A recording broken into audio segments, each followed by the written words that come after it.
Hello, my beautiful friends.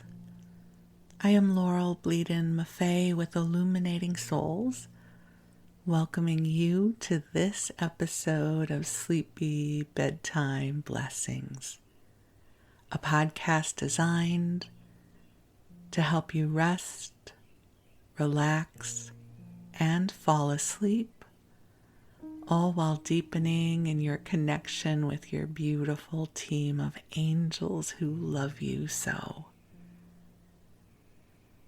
I am an angelic practitioner, a spiritual teacher, and an encourager of souls.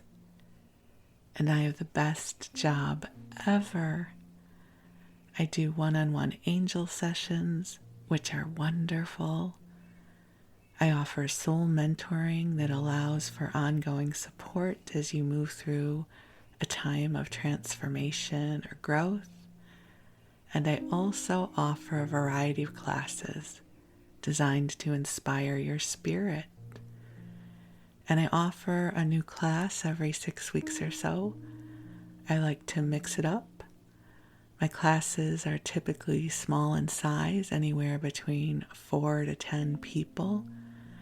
So if you do decide to register for one of my classes, be assured you will have a lot of space and time to connect and receive. And you can learn all about all of my offerings, including my current classes, at my website, illuminatingsouls.com, where you can also sign up for my mailing list. And then you'll be in the know of everything I have going on. But for now, the angels and we are here to help you come into a lovely state of rest and create sanctuary to make it easier for you to connect with the divine love your angels are bringing to you. This podcast is an unlikely mashup of two of my favorite forms of self-care that I lean into just about every single day. The first is the angels. I love living life knowing that I am divinely supported and loved, and also knowing that if this is true for me, it is true for you as well. And I also listen to a sleep podcast every single night to help me drift off to sleep. And that is why I've created this podcast for you. I love having a lot of different kinds of podcasts and episodes to choose from when I'm getting ready to go to bed. And so I thought, I want to create one to add to the inventory that's out there. Inventory just doesn't sound like the right word, but it's the one that comes forward right now. So if you are new to the podcast and contemplating what this might feel like to use this to help you sleep, let me give you a few suggestions. I like to turn the volume down lower than I would if I'm listening to an audiobook. Because almost always when I am listening to an audiobook, I want to hear everything. I want to pay attention because there's a story or a narrative happening that I really want to pay attention to.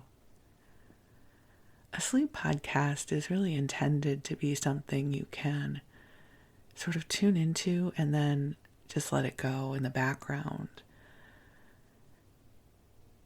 It's funny, I'm listening to The Sleepy Bookshelf right now, and I love that podcast. It's a great option for a sleep podcast if you're looking for other things you can listen to. And the host, Elizabeth, reads an entirety of a book over many episodes. So sometimes she reads a book that I'm not all that interested in.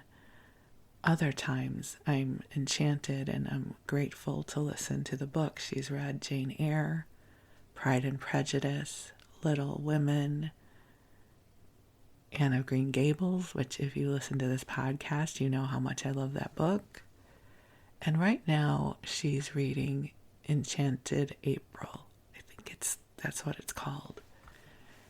I actually just looked it up. It's called The Enchanted April.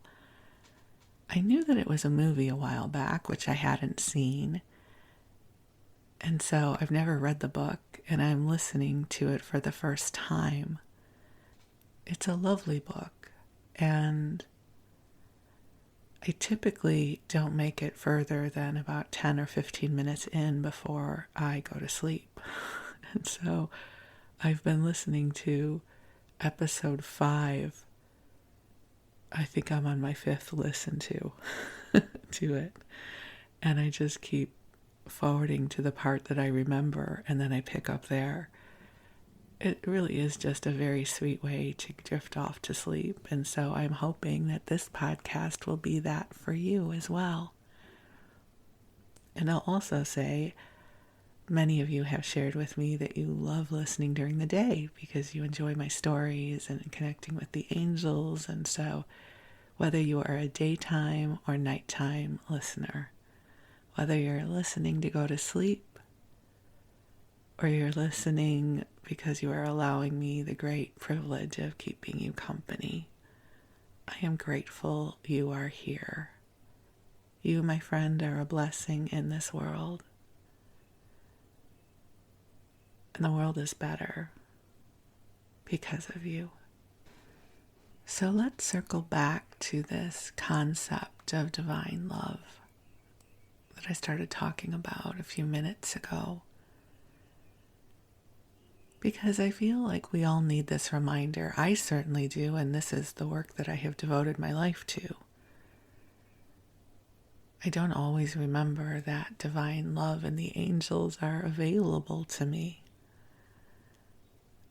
I really live in a duality. You know, we are divine beings having a human experience. And sometimes we are very, very, very human.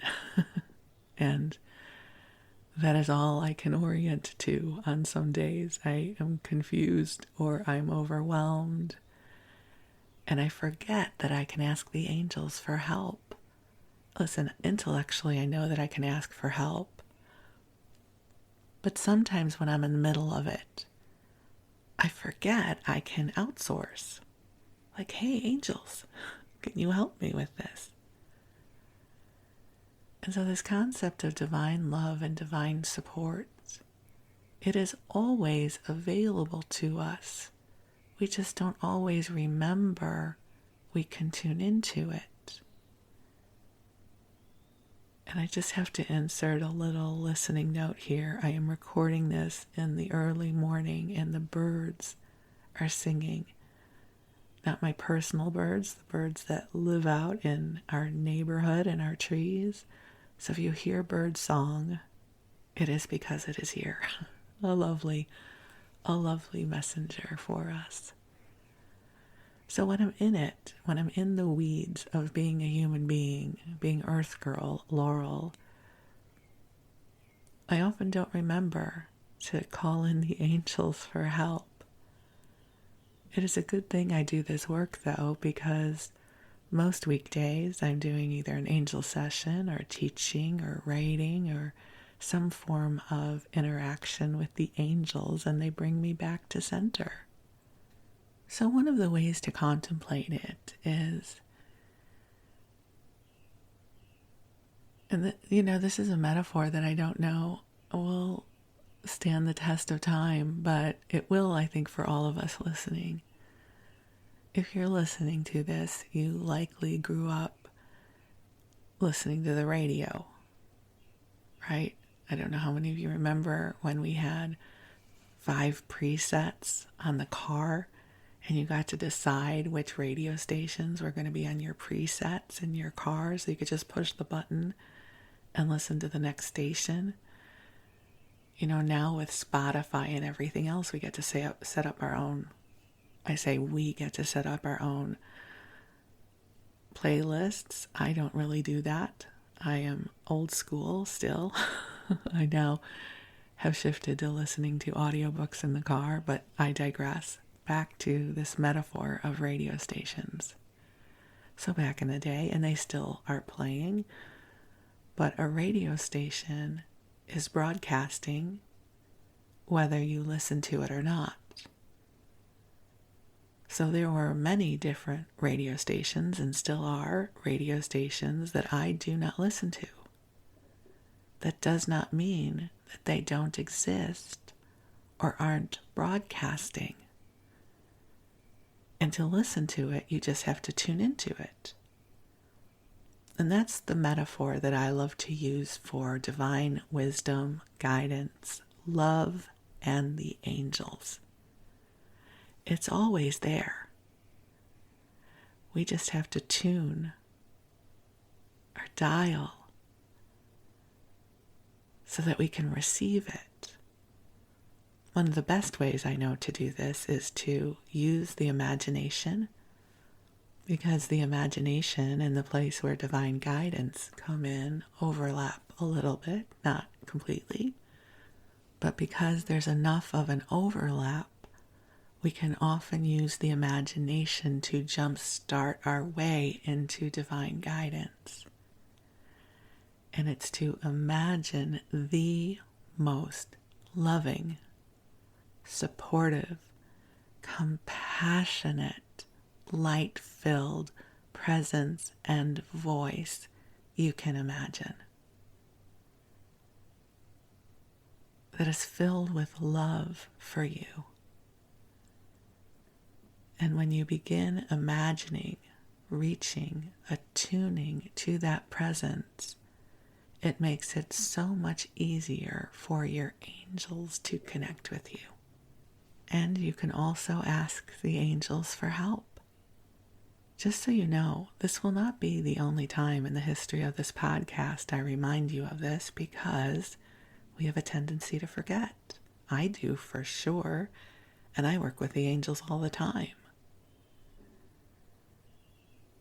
So you can ask the angels for help. And when you do, you are not taking them from something more important. It's like wanting to go and use a little bit of the sun and worrying that you are going to take too much sun and someone else will not have enough. How can God's love and God's resourcefulness be any less abundant and available than sunlight? I love that metaphor. Every time I say it, I get so happy. I'm like, that makes so much sense. So, my friends, I'm going to call the angels in. They're already here, but I'm going to call them in so that you know they are here too. So I invite you to get comfortable in whatever way works best for you. And if you are preparing for bed, to cozy on up and snuggle on in. Right now we are in a weather transition, a seasonal transition here in the Bay Area. And we have gone from it being very cold at night to it being a little bit milder. And I know many people prefer warmer weather. I prefer cooler weather, but not cold weather, because I like to sleep with a lot of blankets, and this is that time of year when I have to start peeling off the extra blankets. And I get so sad. I'm down to one light extra blanket right now, but that is about to go away as we get into the warmer weather here. So as I say to you to cozy on up and snuggle on in, I want to acknowledge that you too may be going through some shifts in the bedding that you are using and how you prepare for sleep as we move through our seasonal changes wherever you are. And to take some nice deep breaths in as we gently call ourselves forward into the heart of God.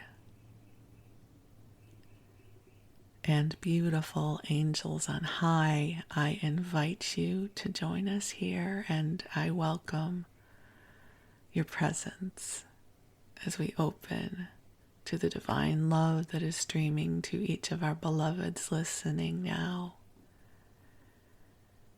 Angels, I ask that you bring in a lightness of spirit,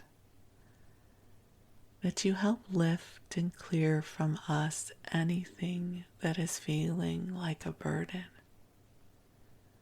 to help clear away that which feels hard, to bring in a greater sense of ease and co-creation with the universe. And angels, I ask that you bring in healing light in service to each of our highest and best goods. And dear ones, just take some nice deep breaths in. And the angels are infusing the space you are in with a beautiful, soft pink light that has been calibrated with love just for you.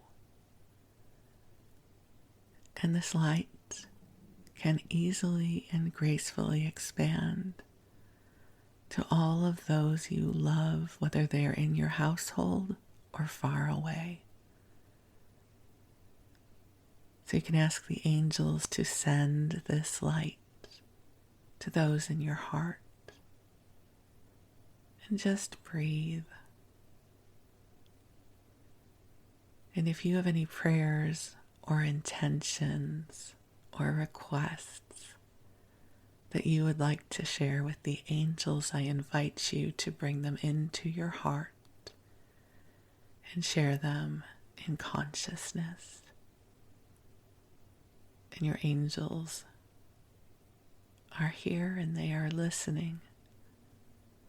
They are receiving your requests. And breathe. And I'll share with you something that is coming forward for me that I want to put out there. And I share it with you because you feel free to say yes to this that I am invoking and asking for. So angels, I ask for your assistance and support to make this adventure, this journey, this experience light-hearted, easy, graceful, fun. Let this be even easier than I could have ever imagined. I ask that you open to my creative spirit and allow me to serve as a vessel, a channel of light and joy and inspiration. I ask that you help me get out of my own way, especially when I am being stubborn and I cannot see the forest for the trees. Angels, I ask that you open my heart to the wellspring of love that is here. I ask that you bring to me beautiful, beautiful adventures and joy and opportunities that feel vibrant and filled with love. And again, I ask for great ease, joy, co-creation that flows so beautifully from one breath to the next, knowing that I am being supported and held. This journey is beautiful, it is bright and true, and I feel so wonderfully on purpose each and every day. I am co-creating with the angels and with the beautiful, vibrant universe. Thank you, God, for the gift of this life. Thank you, God, for this moment. Thank you, God, for all who are sharing in this prayer. And my friends, just take a deep breath in, and if anything I have said is resonating for you, just say, yes, me too. Count me in. Because a prayer for one is a prayer for all. So here's to opening, to graceful co-creation, to getting out of our own ways and allowing our creative spirit, our joy, our life force to flow through us in ways that are delightful and joyful and easy and fun. I'm ready for fun for sure. And so I share this with you. I share this prayer and this request with you and for you. And we ask that only that which is for the highest and best transpire. And so it is. Amen. And breathe. And how does that feel for you? I always ask that in my sessions. How does that feel? I know for me, I feel more joy. I feel more hopeful. I feel enthusiastic. I'm excited. And there is something to be said about sharing our prayers, our intentions, our requests with the divine, because our energy is amplified. And so breathe it all in. And your angels are cheering you on, as am I. I'm cheering you on. You're wonderful, and I'm excited for you and all the adventures that are singing your name. And so, my beautiful friend, you go ahead and you get comfortable. And if it's time for you to drift off to rest, you go ahead and do just that, and your angels will stay with you. And I'm going to tell you some stories. So notice how I said I'm going to tell you some stories. First, just a little bit of a detour to share with you about how I record and create these episodes. So there are different kinds of episodes I make for you. For me too, because I listen to my own podcast. There are times that I read to you, like I read to you about Anne of Green Gables, or I might flip through an old magazine, like the TV Guide or something published at the turn of the century, and I might give you a little editorial while I read to you different articles and snippets. And then there are the ones where I tell you stories from my own life. I love making all of them for you. And each of them has their own appeal to me when I get ready to record. So there's one episode that I am going to be making for you soon, where I'm going to read some old articles about a time in history that I'm fascinated by. The thing about those episodes is they take a little more energy and time for me because I have to find the right articles. And then I always make mistakes when I'm reading. I should say. Maybe you can. But I can't read out loud for an extended period of time and not make mistakes. So I go back and I re-record it. And then I have to find the different articles. And then editing it takes more time because there are more things that I need to edit. So it's not hard. I don't want to make this sound like it's a hardship. It really isn't. It's so easy. But it just takes a different muscle for me to record those episodes. The easiest ones for me to do are when I share with you stories from my life, because I basically just share a stream of consciousness. So typically very little editing is needed. There are some times that I re-record a little aspect of it, or there's a noise outside and I re-record something. Those are the easiest episodes for me to create though, but I also have to have a story to share with you, and they're not always quite top of mind. And I want to make sure I don't use up all my stories, because I'd like this podcast to run for a really long time. So I woke up this morning thinking I was going to record the episode about the historical pieces I wanted to read to you. Only I sat down here and I thought, I don't want to do that. I really wish the episode was already recorded, because I think it's going to be a great episode. But it just takes a different muscle than I want to use today. So I thought, I want to tell stories today. What can I share with you about? And so this is where we get what story time is going to be about in this episode. So this is going to be randoms. I used to belong to an online community long before social media. And one of the things they would do is they would have randoms. They would encourage us to share like 5 random things from our lives. It's a wonderful exercise if you're ever looking for an icebreaker. Invite people to share 5 random things from their life. Because it doesn't have to be your resume. It's not this question like, what do you do for a living? Where did you grow up? It can be completely random things. And I often use this in my classes. So if any of you are going to be taking my new class, The Power of Your Voice, which may not be new by the time you listen to it. It could have happened 2 years ago. But as of this moment, it is imminent. This is a great question I love to ask to help people get their voice out. So I'm going to be sharing with you random memories that I have from growing up in Skokie, Illinois. I could have just called this Memories of Skokie, but then I would feel this responsibility to really share with you all about Skokie. And I don't know that I'm going to do that, but I felt like, what I can do is I can share with you a bunch of random memories. And that sounded like fun to me. Hence, this is what story time is going to be in this episode. A little snippet of my creative process in how I approach these episodes. It has to be fun for me, otherwise I don't want to show up.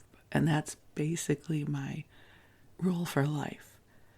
If it's not fun and it feels like a chore, I'm not going to do it. So I'm always looking for ways to make things joyful and fulfilling. And so here we go. We're going to go into the Wayback Machine, and you're going to visit with me as little Laurel in Skokie, Illinois in the 60s and 70s, maybe early 80s. I don't know how many memories are going to show up, but I left Skokie. I moved to Los Angeles in 1985. So I lived there from 1962 to 1985.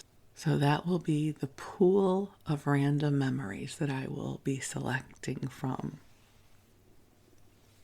So if you listen to this podcast, you have likely heard me talk about Skokie before, but if you have not, Skokie, Illinois is a suburb of Chicago.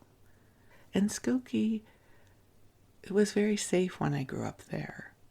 I feel like I had a rather idyllic childhood. And I had hardship in childhood as well. I don't want to make it sound like everything was beautiful, but when I look at what life today is like for children, I think, God, we kind of had it good. We used to be able to play outside for as long as we wanted. We didn't have to have parental supervision. Most of the moms on our block were stay-at-home moms, and so there was always a parent around within earshot, but it wasn't the kind of thing where we had to be highly supervised. So I also grew up with a sense of independence and adventure. I wasn't afraid to go off somewhere with a friend or on my own. In Skokie also, they had a really great park district. So they had a big swimming pool, Oakton Pool, where we would spend our summers. They also had 2 different JCCs, which are Jewish Community Centers, which is the Jewish version of the YMCA, where we also used to take all kinds of classes. They had an indoor swimming pool at one of the JCCs, and so I used to take swimming lessons there. At some point, they also built the Skadium, which was an indoor skating rink. And I took skating lessons. So let's start off with the Skadium and learning to skate. I should also say, in terms of skating, Oakton Park would always freeze an outdoor rink, as did our next door neighbors sometimes. The thing about outdoor rinks from my childhood memory is that they did not have the benefit of a Zamboni. Do you know what a Zamboni is? I loved hockey for a while living in LA. I loved to go watch the Kings play, and I love the Zamboni. It is this massive, like monster truck piece of equipment. It looks like a street cleaner, and it melts the ice on the front and it smooths the ice on the back, and it puts new water down so that the ice is smooth. My experience of the outdoor rink at Oakton Park was that it was not smooth. There were lots of bumps and everybody else's skate marks and things like that, so it was kind of an adventure learning to skate on these things. Now, my memory of skating, again, this is just my own experience, was that it takes a lot of ankle strength, which I have never had a lot. I mean, I have enough. I certainly can walk upright and, I can go for walks and things like that, but I haven't had the kind of ankle strength needed to be able to skate. Nor, I would say, the quad strength or the calf strength. I mean, that's all, there's a lot of strength needed to be able to skate. It also requires something that I'm not great with, which is your center of balance. Again, I can stand upright and walk and all of those things, so my inner gyroscope works in that way. But for instance, I am not great at climbing up a hill. I'm not great at walking on rocks, because that takes a certain kind of balance.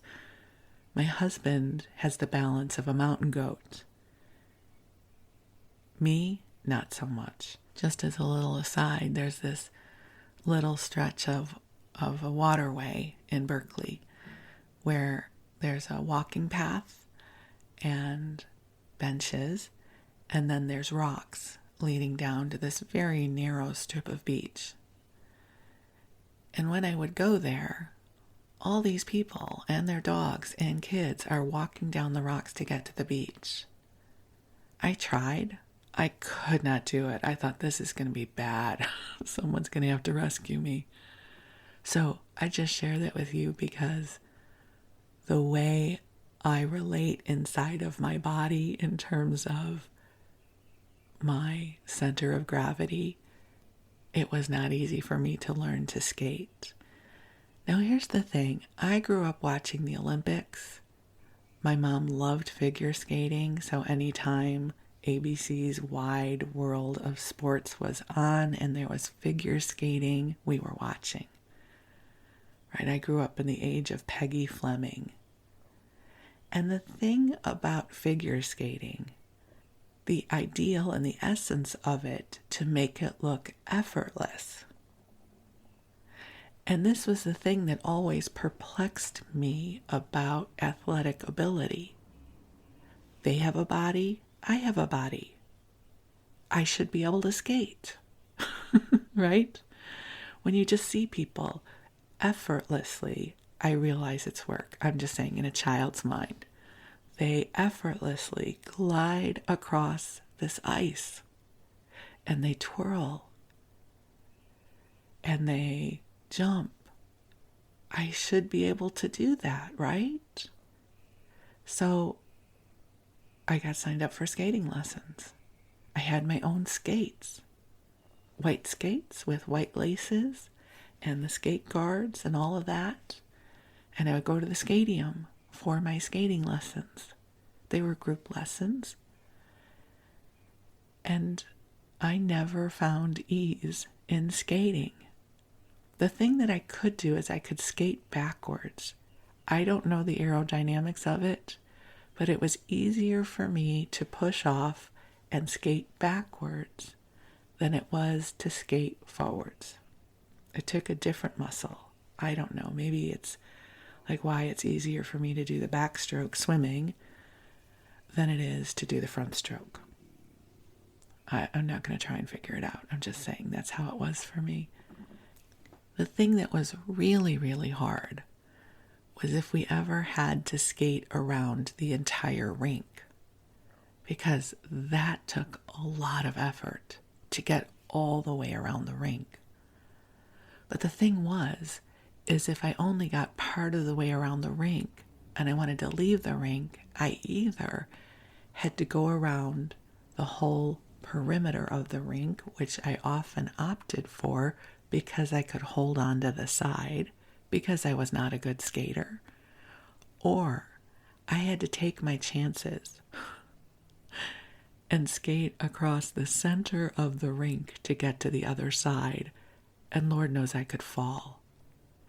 So I don't know why. I don't even know that this is of any interest to you, but it's a sleep podcast. But I was not a good skater, and I was not happy about that. I thought I should be able to. It's one of the things that I think when it's my time to go home to God, that I want to have a conversation about bodies. That some bodies can skate. Other bodies, not so much. So, this body that I am in did not do well at skating, even though we had the skadium, and we also had the outdoor rink at Oakton Park, and my neighbors had a rink next door, and I had all these opportunities to skate. Did not really learn to skate. And I would never go on a pair of skates again because it would be a recipe for disaster.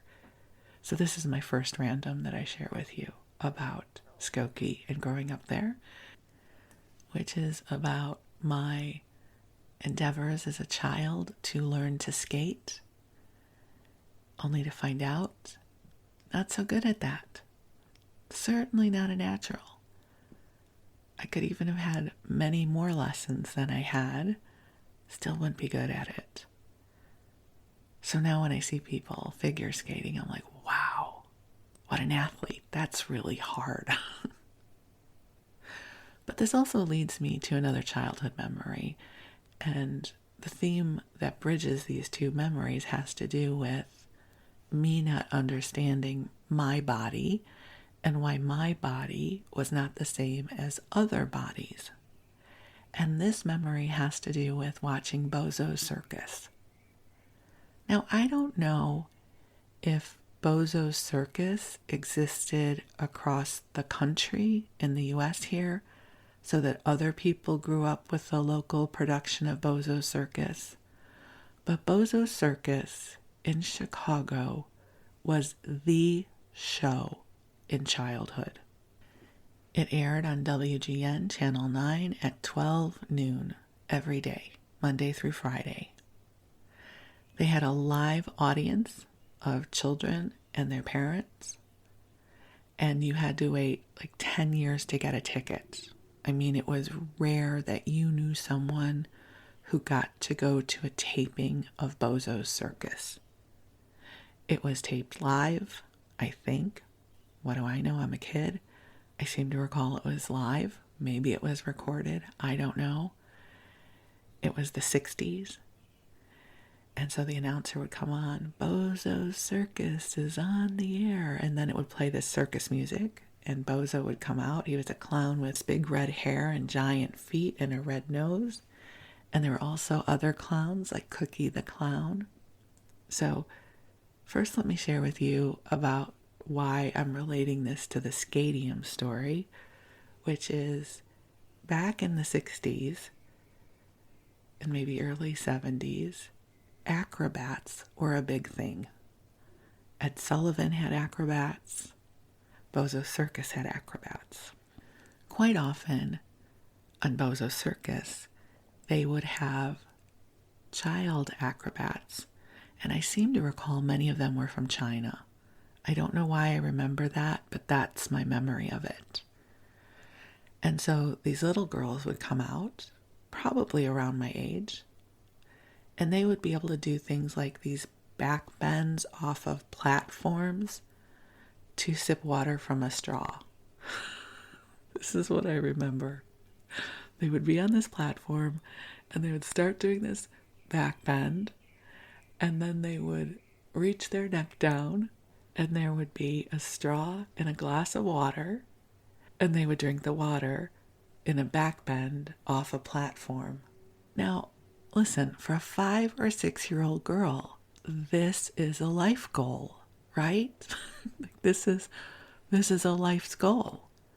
I want to be able to do a back bend off a platform and dip my head down below my feet and drink water out of a straw. Life goal for sure.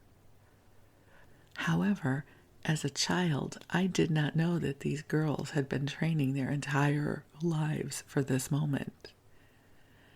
I was so disappointed that I could not do an unassisted back bend. I could not go from a standing position into a back bend. I know some people could do that. I could not. I could do a bridge, which was different. What a bridge was is you start flat on the floor, you bring your feet up to your butt, and you put your hands behind your head, and then you push up with your feet in your hands, and you kind of do a bridge with your tummy. I could do a bridge. I could not do a back bend. And then I thought, well, maybe I could do the bridge and suck the water out of a glass with a straw. Oh no, I could not do that either.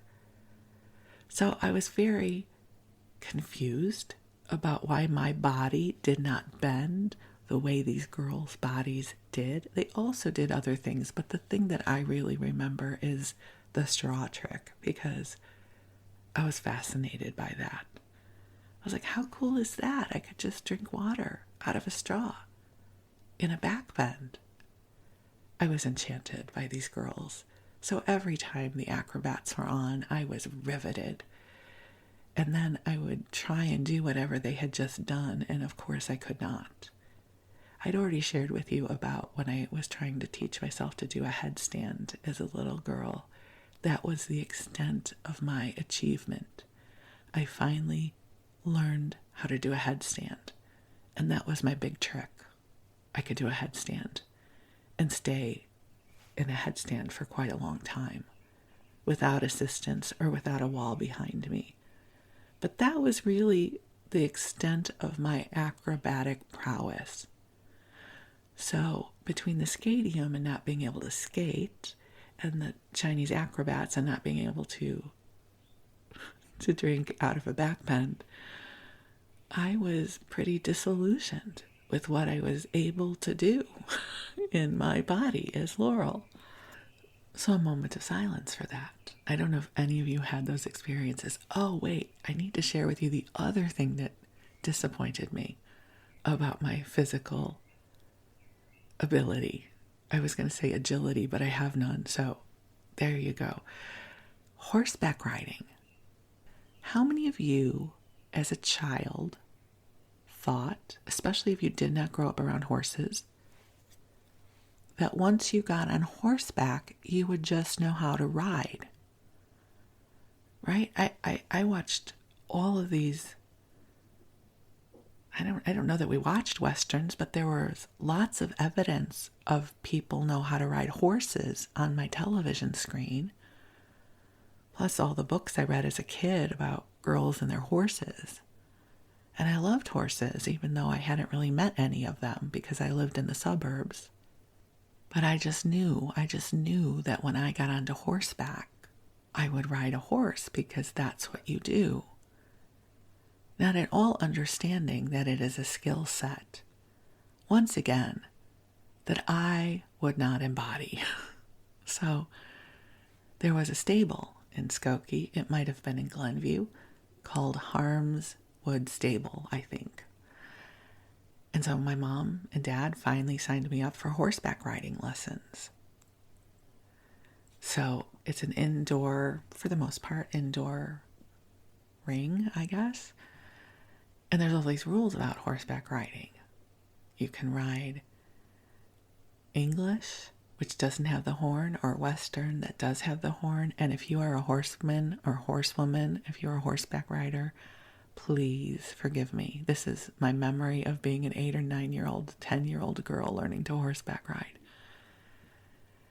And in English style, I guess, you have to post, which means you have to rise your body up in harmony with the horse when they trot, which is not easy or wasn't easy for me to do.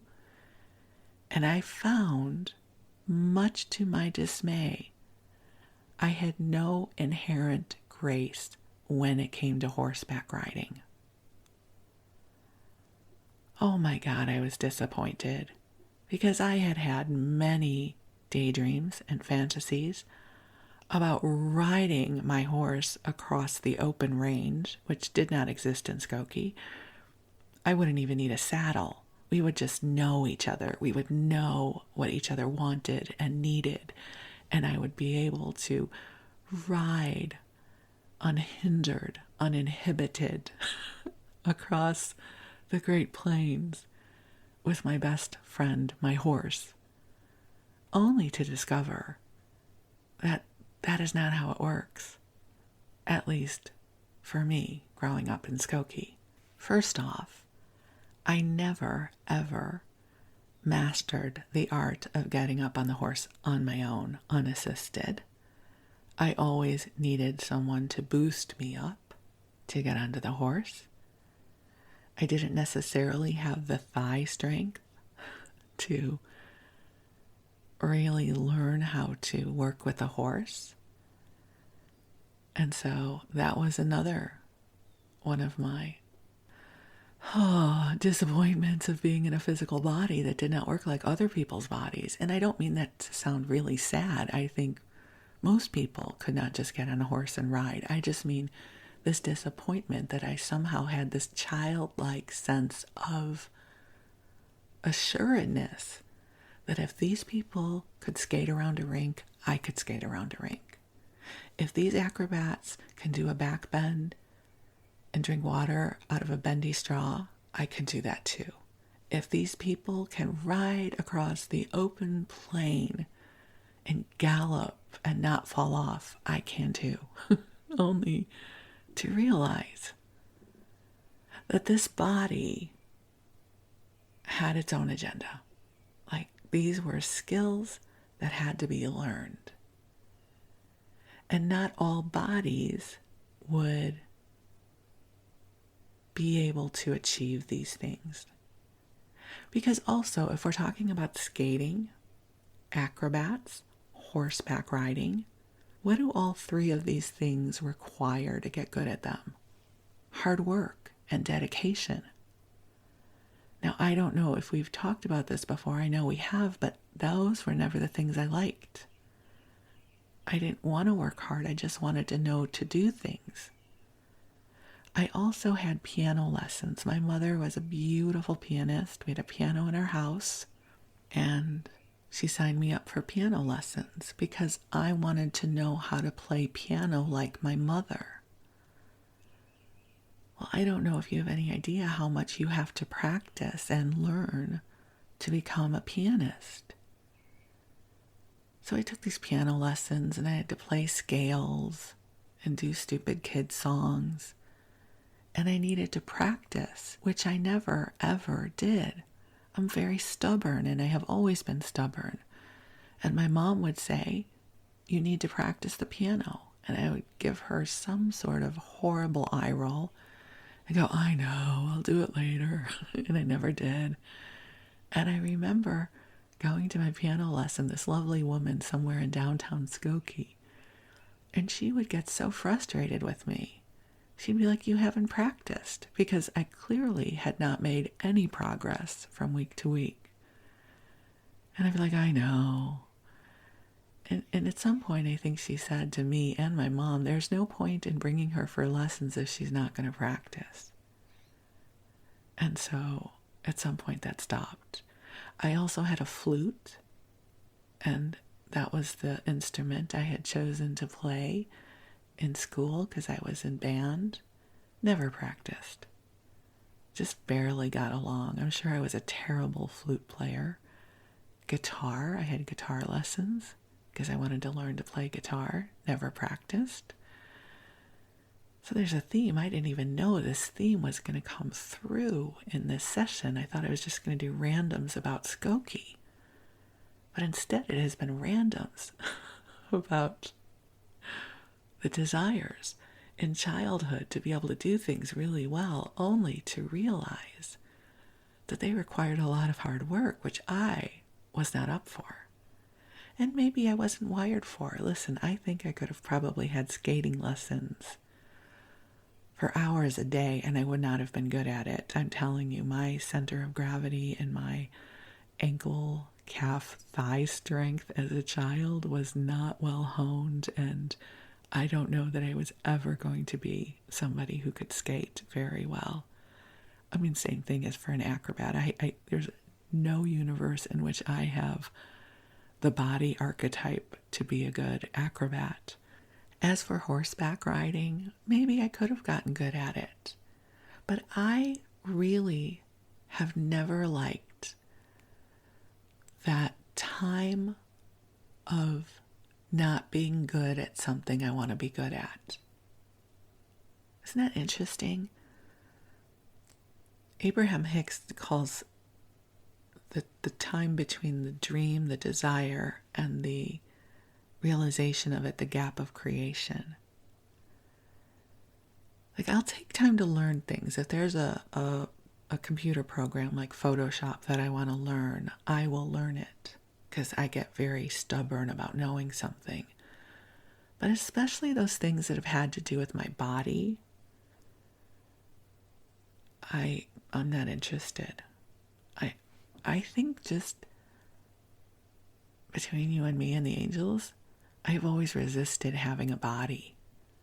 Like, I know I have to have one because otherwise I don't get to be here on earth. But this whole idea of having a body, especially in childhood, was hard for me. I mean, I didn't have that level of consciousness to realize what that conversation was, but I was like, why does my body not do things that other people's bodies do? So, you know what's interesting is I have not gotten to half of the things on my list. There were more Bozo Circus stories I wanted to share with you. Okay, you know what? I'm going to share this Bozo Circus story with you. And then I'm going to save the other things on my list for another podcast. But I don't know that I'll ever talk about Bozo Circus again. And so this does not weave into the things about my body, but this is its own standalone Bozo Circus random. So here we go. So the huge thing that they did every single day on Bozo Circus was the grand prize game. I say it that way because that's how they would say it. It's time for the grand prize game. And all the kids would go crazy. And then they would pick 2 kids out of the audience. And the way they would do this is the camera person, I'm sure it was a cameraman. I don't know that they camera women back then. And they were these huge, the cameras, the TV cameras back then were enormous. I know this because I studied television in the 80s and the cameras were enormous then. So I can only imagine how big they were in the 60s.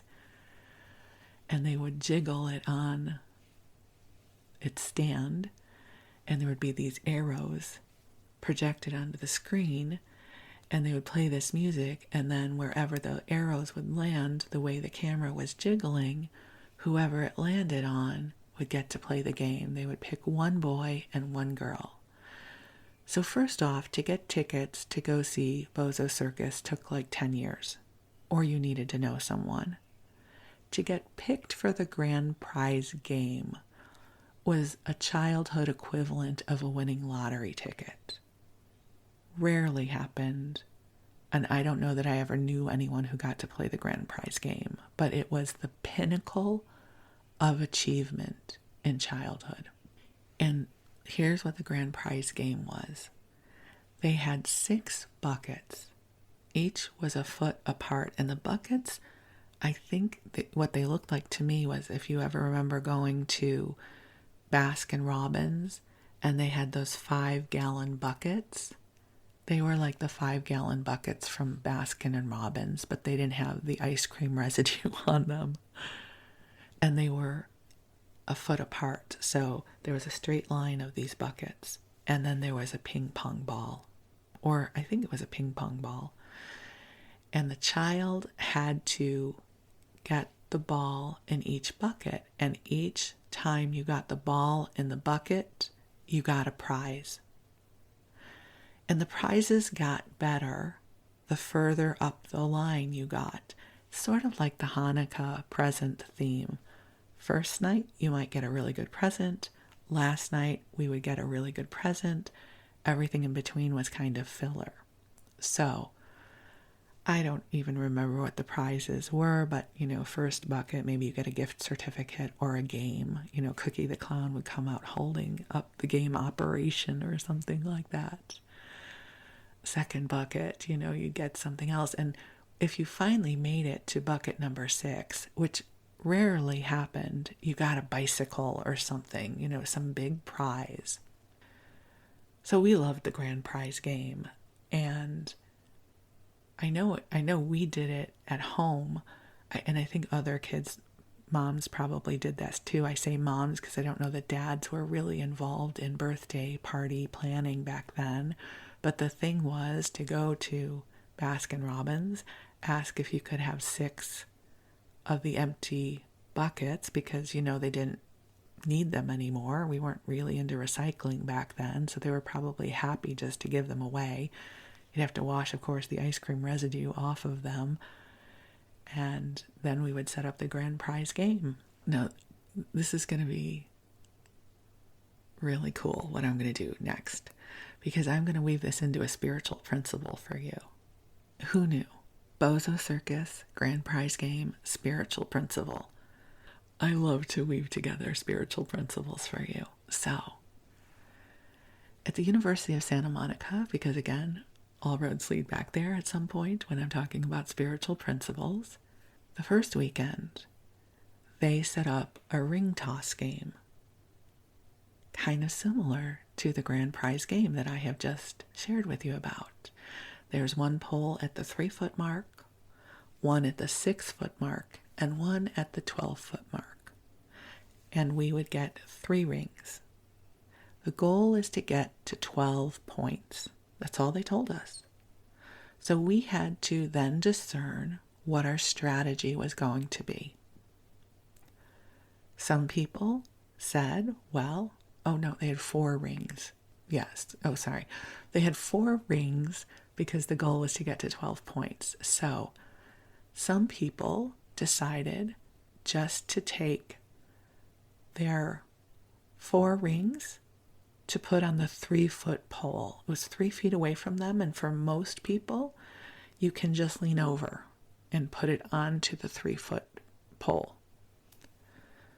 Some people decided I'll try 2 on 6, and there were different combinations we were going to do. I decided I was going to mix it up a little bit because that's the kind of girl I am. I like to mix things up. But here's why they were doing this for us. And not all of us had to go. We sort of went into groups, like strategy groups. And here's what was discerned. The people who decided to just go for the 3-foot toss, it's like the first bucket on Bozo Circus, they made it 100% of the time. Whereas the people who were trying to go for the 12 points and maybe they could get to 24, even though we were not told that was the goal, they didn't always make it. And so at USM, they often talk about the 3-foot toss. That often when we are co-creating, we might try to go for the 12-foot toss or the 24-foot toss. And then we miss because we don't make it. It's like if you could either get bucket number 6 on the grand prize, you get a bicycle, but what if you make it into bucket number 1 6 times, you get the bicycle? What would your strategy be? So I just needed to weave those together. You are likely not impressed by my prowess at building the bridge between Bozo, Circus, and the spiritual principle, but I'm rather delighted at the moment to see how this bridge from childhood of the grand prize game segues into 3-foot tosses. And I have really embraced this concept of 3-foot tosses when it comes to co-creation, because I have a tendency to overcomplicate things. So it helps me to say, what would be a 3-foot toss here? And the thing about 3-foot tosses is they change from day to day. If I have a lot of energy and I'm excited about things, something could feel like a 3-foot toss, but if I'm tired the next day, it could feel like a 12-foot toss. So it's mutable. It's not always the same. So you know how earlier in the episode we were asking the angels for help to help make things easy and graceful? My invitation to you is to ask for clarity on some 3-foot tosses in the direction of whatever dreams are singing to your heart. What could be some super easy, doable, intentional actions that you can take in service to a heartfelt dream? And that, my friends, will complete this episode of Sleepy Bedtime Blessings with my weird randoms that I didn't even know were going to get strung together this way. I thought I was going to be sharing with you more about Skokie, including our wonderful access to bagels and bialys, but that will have to be its own episode. For now, though, this is what my heart wants to share with you. I send you so much love. And here's to all of our childhood experiences. Oh, and as we learned, where our gifts lie and perhaps where they don't, right? I was not going to be a skater or a Chinese acrobat or a horseback rider. And I never got a chance to go to Bozo Circus or play the grand prize game, but I did get a version of the grand prize game in my basement for a birthday party, but nobody got a bike, right? The presents had to be much less than. They had to be more available for my parents to get for the kids. But still, it was fun. So here's to our lovely childhood dreams and experiences and how they've alchemized within us as we move through our lives. I'm so grateful for you. I wish our inner children could go and we could play the grand prize game together. And I would put cool prizes in the buckets for you. So we'll just do that on the astral realm. We'll have the angels and the fairies set that up for us. It'll be a lot of fun. So I wish you the sweetest of dreams. I wish you a good rest. I wish you love. I wish you joy. I wish you goodness. So thank you for spending this time with me, and I look forward to talking to you again soon. I love you. Thank you.